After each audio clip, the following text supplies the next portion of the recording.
Okay, we have Sparrow here. And as much as I would love to do some practice outside today, the weather is crazy, windy, lots going on out there, so we're going to do all indoors today, which is completely fine. We'll work her brain a little bit more as well. And then when we head outside on our walks, she'll be good. Oh, good shape, very nice. So we're supposed to do back clip harness, so I'm assuming that's how you walk her normally as well. I will train her on back clip harness just because that's how it can attach. We can also do on front clip harness as well, which can help when she pulls forward, kind of turn her body around a little bit, and help with some of that strength that she has as well. But first things first is I want to teach her how to respond to pressure on the harness. So this is our very first session, very brand new to me, and we're teaching her right now, so she's not going to fully understand it. Instead of her having that pressure on there all the time, I want her to know how to come back from that. So I'm going to apply, and then I'm going to call her. And when she releases that, I'm going to mark her over. Sparrow! Good. So mark, clicker, or yes. Let her know that we're going to get a treat for releasing that tension. Tension goes on. Sparrow! Good. We're going to do a couple reps of that until first time she feels that. Good girl. She's learning how to turn it off. And then she gets a treat for that. Good. Good job. First step to leash pulling is teaching them what to do when they do start pulling.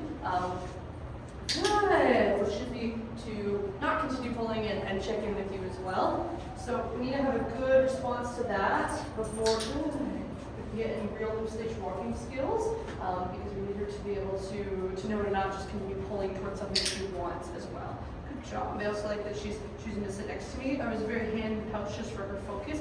Now that she's a little bit focused on me, I'm going to make sure my hand stays out of the pouch. Good.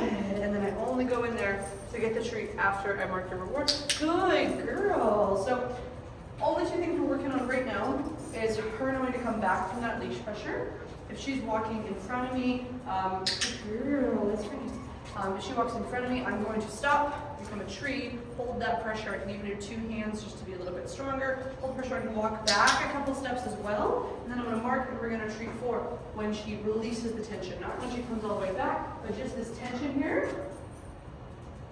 Good. I just want her to know there should be there's something going on. She needs to fix it.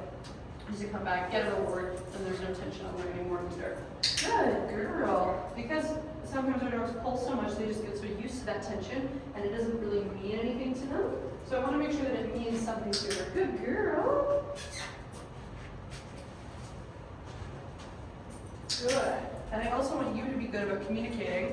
Loose leash, we're doing well. If you can follow her around, keep it loose. And then tight leash is that you need to check in with me. Good job. Which I also might recommend just a slight bit of a longer leash. This is only about a 4-foot leash. Giving them up to 6 feet can really dramatically, sit. Good. Can really dramatically change pulling just because they have a little bit more space, right? So she is like long, right? So she basically only has 2 feet of leash because her harness is halfway up her body. Yes, good girl. Before she's pulling, she only really has 2 feet in front of you before she's pulling on this leash, where she has a little bit more space on the 6 foot, which can help remove some pulling as well. Because it's not that she wants to pull, she just wants to be walking, right? So I'm going to walk around, I'm going to build good response to that leash pressure. I'm also going to let her know other things that I like, which are looking at me, eye contact, checking in with me. Good girl. And also walking at my side as well. Good girl. Very nice. And also do a couple turns. Teach her to come with the pressure. Good girl. Very nice. Very nice.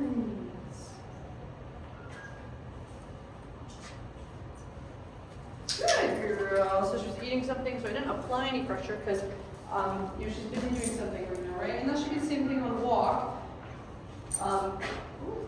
Here you go. Is that if we're smelling something, you don't really care if she's in front of you, as long as her leash is loose. Again, keeping it loose until we need her to have an extra response to either coming back or continue like this moving forward. Remove the pressure. Come down. Hey, good girl. Yay, good girl. Good girl. So even just a little bit at a time.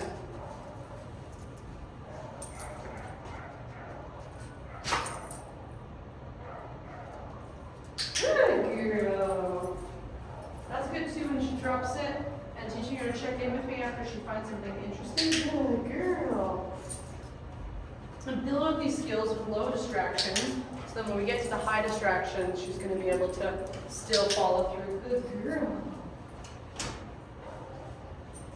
Good girl. Nice. So sometimes I put my hand in my pouch just for a little bit of focus. And if I just held a treat here the whole time, of course she's going to want to be walking in this field the entire time. So I want to practice keeping my hand next to here. Good girl. Unless I'm reaching for that pouch. Drop your treat. Oh, good. Check in. Very nice. Good girl. Good girl. And the other thing I want to work on is something called checking our brakes or automatic stops. So I don't care if she sits right now, I just want her to not pull forward. So I'm going to walk forward, and then as I stop, good, she stops with me, I'll give her a reward for that. And if she just continues pulling forward, then we add the pressure, she'll come back from that right now as well. So later remove really rewarding for coming back from the pressure. Good girl, and we only end up rewarding the actual loose leash walking itself. It's over there. Good girl. You know, sometimes too, I'm also pairing that pressure around the harness with some steps back as well, which is going to make it easier for her to come while we're training rather than just standing there and holding it. I also never want to bring her to me. I don't want to reel her into me here. I want to walk with her or with me when I walk away. So on here, she's doing leash is loose. Wonderful, but I will apply some pressure. I'm going to go this way now. Good.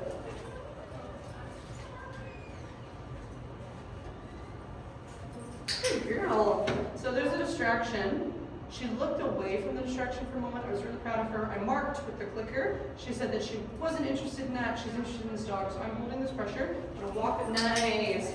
Walk a little bit back. See, holding the pressure versus those steps back can be really important. So if I just held that pressure forever, that would take a long time to look away. Versus the moment I start moving, it's a lot easier for her too, even though ideally she can, good girl. Ideally she can come back from the pressure the moment that it turns on.